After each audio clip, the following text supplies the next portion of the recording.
الحمد لله رب العالمين قيوم السماوات والأراضين مدبر الخلائق أجمعين إله الأولين والآخرين نحمده سبحانه حمدا شاكين الذاكرين ثم أصلي وأسلم على البشير النذير نبينا محمد صلوات ربي وسلامه عليه مغانا مغابتي وأوصيكم وإياي بتقوى الله عز وجل ملا ملان أنجل السيدة يكتي الله سبحانه وتعالى نقب نبي محمد صلى الله عليه وسلم علم هذه الأمة عيازها وملازها صلاة دائمين متلازمين إلى أن تقوم الساعة.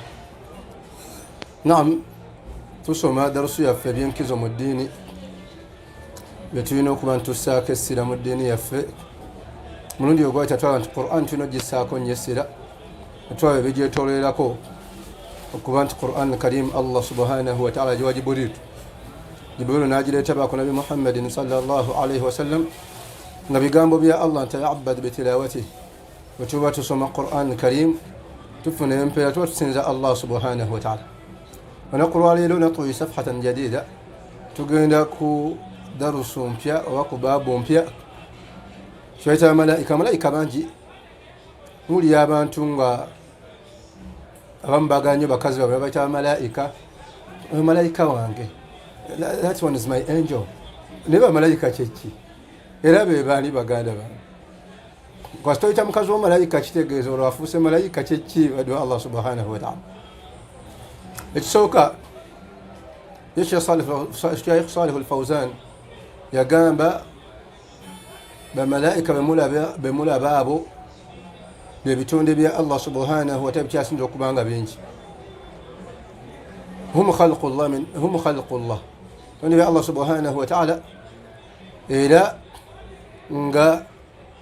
ما جاء الله سبحانه وتعالى رؤاي قامت ولله جنود السماوات والأرض الله سبحانه وتعالى إنما جوا قلون وانسي قد يتوقع بملائكة يالي يشوكوا بمنيكم بيانكيزو هم خلق الله كثر يبتون نبي الله بكاسم لكبانغا بينجي يتيالا بملائكة بمولا بابا وانقالا فك الله سبحانه وتعالى بسيره وكبجه ونقر القيامة رأي قامت ويوم تشقق السماء بالغمام ونزل الملائكة تنزيلا الملك يومئذ الحق للرحمن وكان يوما على الكافرين عسيرا ويوم يعض الظالم على يديه يقول يا ليتني اتخذت مع الرسول سبيلا آية وزتامل من صوت فرقان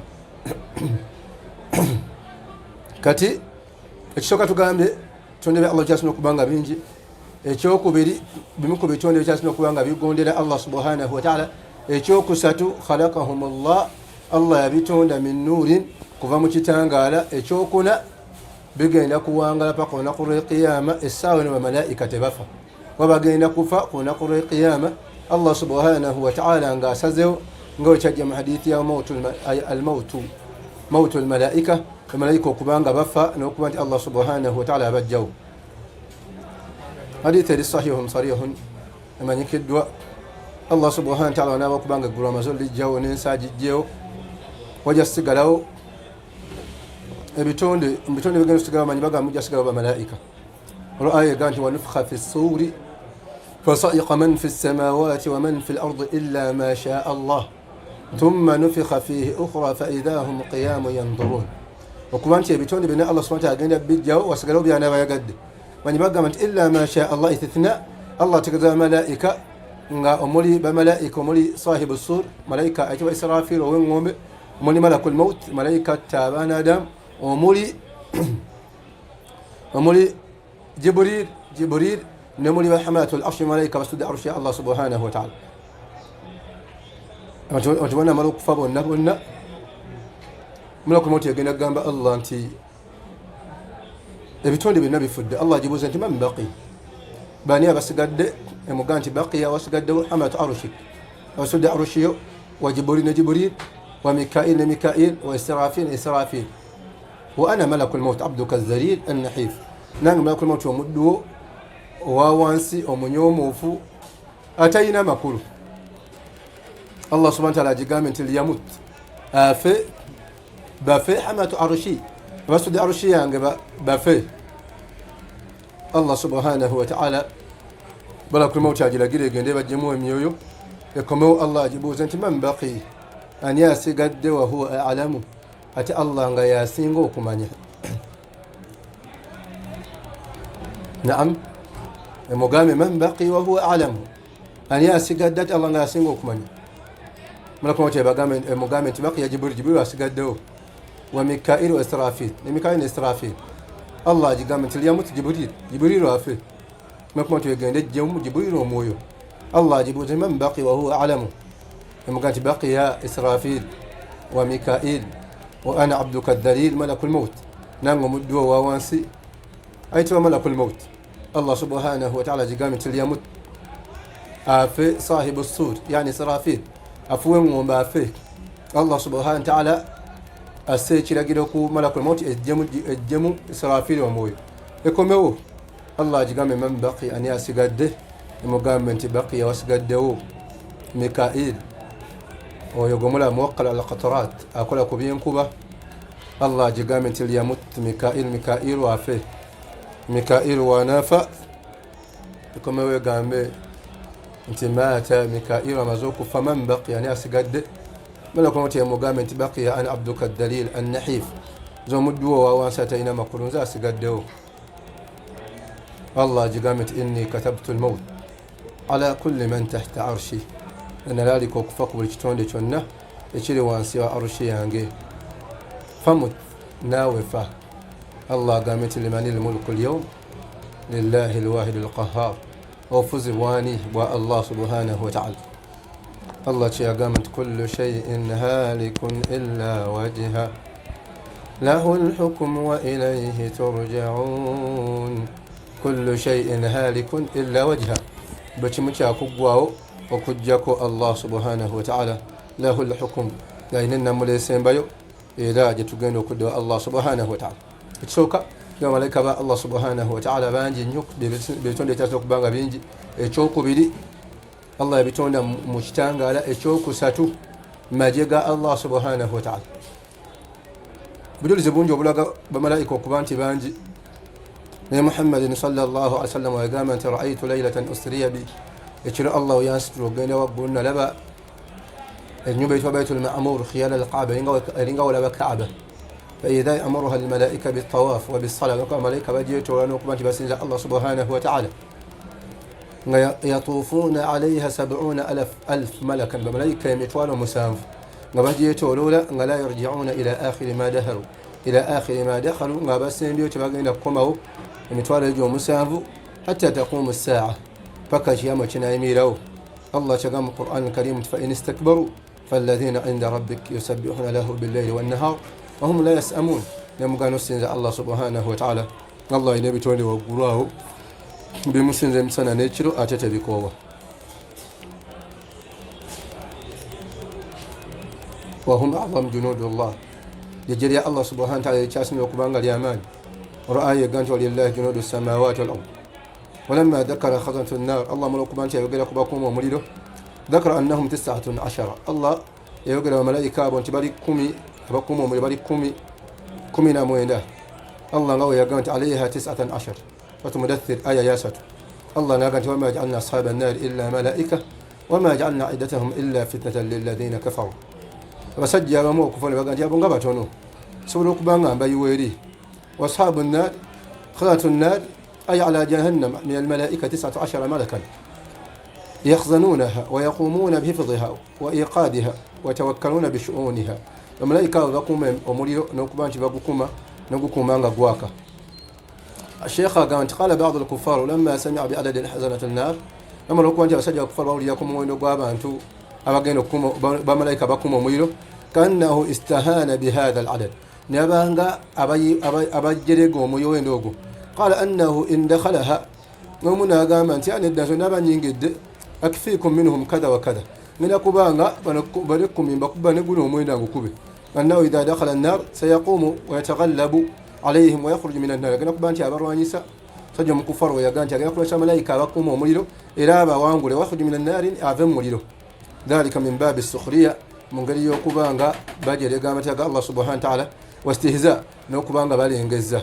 Allah subhanahu wa ta'ala faradda alayhim, Allah n'abaddamu n'abagamba wama ja'alna ashaba an-nar illa malaika, kugoba kumuliro twasaako bamalaika, si bitonde mu bitonde byabuli. Ay layisu min al-bashar, sibitonde ngamu wabula bamalaika fa in kana hadha yaz'um bi nafsihi ay innahu qawi muntu wabagamba nti mwattu wamaanyi wannahu yatiqu adadan min albashar naba nga asobola okukuba abantu 10 mu bantu fa innahu la yatiqu ahadan min almalaika wadde malayika omutayinza kubanga amusobola allah kyategeeza mu aya egamba nti wama ja'alna ashaba annaari illa malaika wama ja'alna iddatahum illa fitnatan lilladhina kafaru ليستيقن الذين أوتوا الكتاب ويزداد الذين آمنوا إيمانا ولا يرتاب الذين أوتوا الكتاب katibagana nga bebitibwa kuba Allah subhanahu wa ta'ala mwendo guyasako bakufara balabanga omutono naye malayika sigala malayika ekyala kibayina mu bitendo hum aqwa khalqullah bitonde bya Allah ebikyasinza okubanga byamaanyi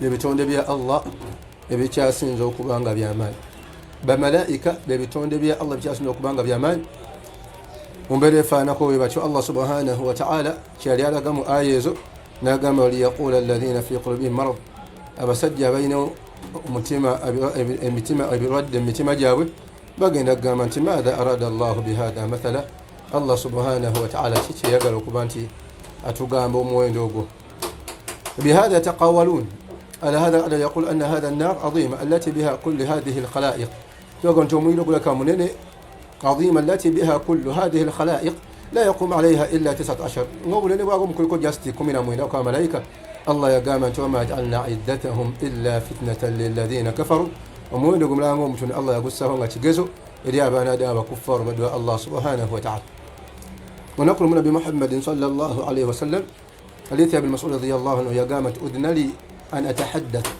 عن حملة الأرض الله ينقل قصوك بانغا مجمزاكو قوم يسك بستود أرش الله سبحانه وتعالى يقامت ما بين منكبيه ما بين أذنه وكتفه وكتوى وكتوك ونيشي بيغا بيغا كما بين المشرق والمغرب بانغا يديو بيغا ولا المشرق والمغرب kitegeeza ensingo gye mulaba okuva wano paka wano ma bayina al udhun wal katif al katif kyekino wakati wano Rasul yagamba sallam kiringa walaba okuva emashariki paka magharibi distance eriawo n'obunene kati obalaga nti embeera eyo ebeerawo baddu ba Allah subhanahu wa ta'ala amaanyi bakyasinze obungi bebakyasinze katika malaika Allah subhanahu wa ta'ala basinga kubanda bebaita bahafadha ya malaika bahafadha bakuma abantu mu kiro babakuma nga bakuma amaaso gaabwe n'ebituli byabwe ebibaliko emabega n'emaaso n'akamwa n'ennyindo n'amatu wabula abo bakuma buli kitonde kale bamalaika bakuma abakyayina ebituli byabwe era waliwo abakuma ate era abamedika bituli ebibaliko nga buli kituli kiriko malayika wawala abatuma na Uganda waba bakuma abasoga waba bakuma abakongo waba abakuma aba Nigeria kati hum aktharu khalqullah qutur bitonde bya Allah byasinda okubanga bingi nnyo bangi nnyo lwaki bangi Allah kiyagamba wama ya'lam junuda rabbika illa hu tewali amanyi muwendo gw'amagye ga Allah okujjako ye kati bangi nnyo nga kigenze wala nnyo tugambye mu tamhid bamalaika Allah batonda mu kitangala ekyokubiri Allah subhanahu wa ta'ala mu kubatonda bitonde bya Allah bikyasinza okubanga bingi ekyokusatu bebikyasinza okubanga byamaanyi ekyokuna bali waggune mu nsi magye ga Allah subhanahu wa ta'ala ekyokutaano bamalaika bemulaba abo tebafa bagenda kufa ku lunaku lwa qiyama kinjawo sembyayo bamalaika tebakola tanasul atanasul kwe kuzaala ogamba nti balina mukyala alina abaana malaika simanyi Jibril alina jjajjaawo ali Masaka oba alina kojjaawo ali Kaberebere oba ali Mbarara kategerekese nganze olina bakojja bange Makerere eyo kati Jibril talina kojjaawe ate tebazaala naye ate bebitonde bya Allah kyasinga okubanga bingi bangi nnyo singa munyeera bangi nnyo singa enseenene bangi nnyo singa osinga envunyu bangi nnyo osinga abakyayina osinga Afilipayini mugamba ki baki abangi abo bamwagambanga nga bangi nnyo bayindi na bachina bangi nnyo bamalayika ba Allah subhanahu wa ta'ala kategerekeza bangi bagamba Vietnam bangi nnyo singa aba Vietnam. Allah kyeyagamba nti wama ya'lamu junuuda rabbika illa hu wama hiya illa dhikra lilbashar.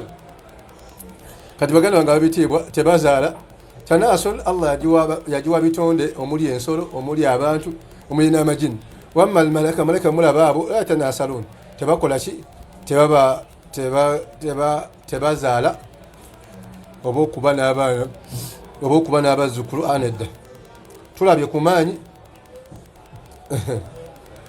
gambawo example emu sheekhe gye yaleeta Sheekh Salih al-Fawzan yagamba walmalaika lahum quwwatun azima laka balina amaanyi manene biidhnillah. Allah yagabawa wamin dalaili azamatihim era mu bujulizi obulaga nti bamaanyi anna wahidu minhum idha amarahu Allah omubu Allah wamugamba fa innahu yasihu fi l'alam asobola okuwoggana bwogganyi mu nsi muno fayahlaka alkhalqi natta ebitonde byonna kama Allah subhanahu wa ta'ala nga yakikola hadatha ma qawmi Thamud nga kyakola ku Thamud. Allah yagira malayika newoggana haythu akhadathum as-sayha malayika yakuba oluba saha bihim yabawoggana Jibril yawoggana sayhatan wahida luwoggana lumu bonna ne bafa.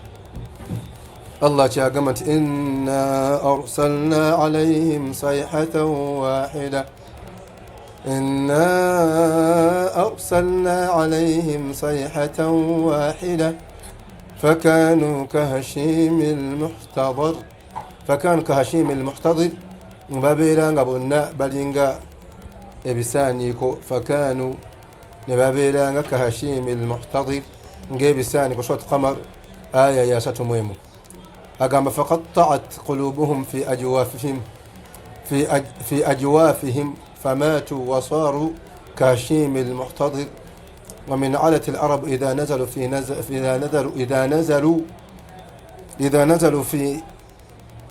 إذا نزلوا منزلا يجمعون الحطب ويجعلون حظائر أغنامهم ومواشيهم فهذه الحظائر تيبس وتصبح هشيما فثمود على قوتهم وجبروتهم أصحاب كهشيم المحتضر على أثر صيحة واحدة من الملائكة. nti Allah subhanahu wa ta'ala ogamba Hashim al-Muhtadir ne bafaanana nga wolaba emikalo. Hashim kitegeeza omukalo edda bajjajjaffe bakaliranga ennyama eyo ne bagissa mu kibanyi waggulu nebanga ekala bamba bagissa mu kibayita pooki bali bennyama ewamu ekimanyi mubimanyi pooki nebeerayo kati nebanga mukalo kati malayika yakuba olubwatuka oluba lumu oluwoggana lumu ku bantu ba Thamud bonna ne bafa ate ne bafuuka ng'omukalo Hashim al-Muhtadir ne yabanga wolaba omukalo gw'embuzi omukalo gw'ennyama omukalo embeera efaanako bwekyo. Kati Sheikh Fawzani akuba ekyokulya kagamba nti ebiseera ebisinga Abawarabu bwe baatuukanga mu byalo eyo yaj'aluuna hadha'ir aghnamihim balinga nga bafuna eminyago egyo egy'ebisolo na biki byonna bagikaza wamawashihim n'embuzi naki zonna hadhihi hadha'ir tayabbas agamba bino bikala watasbahu hashima nebanga bifuuse mukalo fathamud ala quwwatihim abathamud balinga bayina amaanyi gasajja bawanvu wajabarutihim nokuba nti bawagulu asbahu kahashimi almuhtadir bafuukanga wolaba emikalo egikaze ala athari sayha olw'olubwatuka lumu n'olukuba lumu malayika lwe yabakuba min almalaika olw'olubwatuka lumu olw'amalayika okuba nti awoggana lumu bonna ne bafa. Al-imanu bil malaika otugakkiriza malayika tumanya nti hum bamalayika gye bali wayaqumuuna bi awamiri rabbihim bassa mu nkola ebiragiro bya Allah subhanahu wa ta'ala si kukkiriza bukkiriza watukkiriza nti gye bali era bitonde bya Allah subhanahu wa ta'ala era ekirala byoku bitonde Allah subhanahu wa ta'ala byawa ekitiibwa era ebyamaanyi. Allah yagamba bal hum ibadun mukramun la yasbiquunahu bilqawli wa hum bi amrihi ya'malun لا يسبقون له بالقول وهم بأمره يعملون يعلم ما بين أيديهم وما خلفهم ولا يشفعون إلا لمن ارتضى وهم بأمره يعملون. نعم جامل الزكاة شيخ مكوبة اشوكولا بيراكو yakuba kyaka kukifaanako bwe kityo okyala nti bamalaika bitonde bya Allah ebisinga okubanga bigonvu mu kusinza Allah subhanahu wa ta'ala. Allah ogamba nti bal hum ibadun mukramun la yasbiqunahu bilqawli, tebikulembera Allah mu kigambo kyonna, wahum bi amrihi ya'malun, ate bikola Allah subhanahu wa ta'ala kyabikoze ki kyabigambye baddu ba Allah subhanahu wa ta'ala. N'olwekyo saba Allah subhanahu wa ta'ala era mu bantu mikwano gy'abamalaika muli abantu abekuba obwowo n'abantu abekuumira ku wudhu. Mikwano gy'abamalaika muli abantu abekuba obwowo n'abantu abekuumira ku wudhu.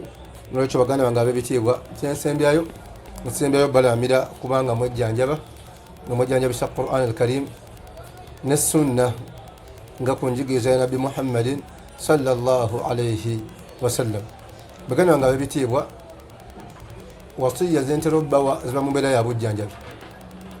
Mwanadamu wakawo tobulawo na habatu sauda, tobulawo na zaitu zaitun, tobulawo na asali mubisi gwa nki, tobulawo na mazzi ga Zamzam.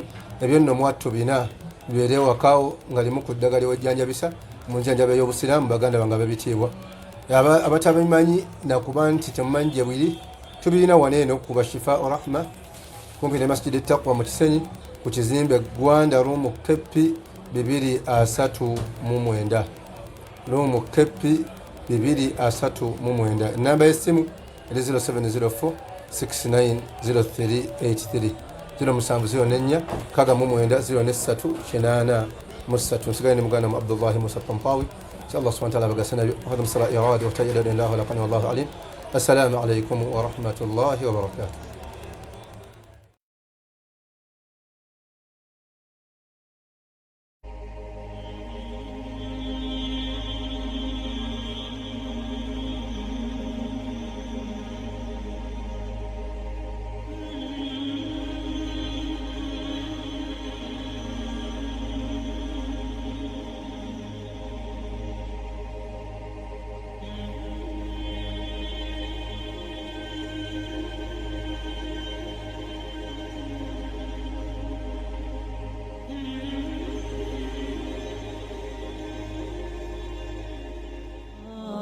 Bw'osoma eddiini n'ogitegeera buli kimu kikwanguyira. Twahira Islamic Center Online School nga kitongole kyazimbibwa ku musingi ogw'obusiraamu bwe baviiriddeyo okuzimba mwoyo nga bakusomesa eddiini y'ey'obusiraamu. Ekitongole kino kyewaayo okusaasanya obusiraamu mu nsi yonna nga bayigiriza abantu eddiini yaabwe nga bayita ku mikutu egy'empuliziganya egy'enjawulo. Bakusomesa obusiraamu n'ebigwa mu kkowe eryo era nga bakusomeseza wonna w'oba oli ku ssaawa gy'oyagadde ku ssimu yo. Abakulu n'abato mwenna mwanirizibwa. Bakusomesa Qur'an n'okugikwasisa ku mwoyo mu butuufu bwayo. Bakusomesa yasaruna, tajwid, mwoyigira amateeka g'okusoma Qur'an, tafsir, mwoyigira amakulu ga Qur'an, olulimi Oluwarabu n'edduwa ez'enjawulo ne koosi endala nnyingi. Bateekateeka emisomo egy'okwegezaamu nga gya mirundi 3. Abasomesa bakugu nnyo mu kye bakola era nga bakenkufu mu misomo gino. Osoma abasomesa obalabako era n'ebibuuzo n'obuuza. Twahira Islamic Center basomesa nga bayita ku mikutu egy'enjawulo ng'enkola ya WhatsApp, Zoom mu ngeri y'okuwanyisiganya amaloboozi, vidiyo n'okukuba ebifaananyi. Emisomo gino w'ogikuba olukummutwe oweebwa satifikeeti ey'akamalirizo. Okumanya ebisingawo ku nteekateeka eno kuba ku nooti 7 nooti 8 38 46 nooti 4. Tusubwe omukisa guno okuyiga eddiini yo.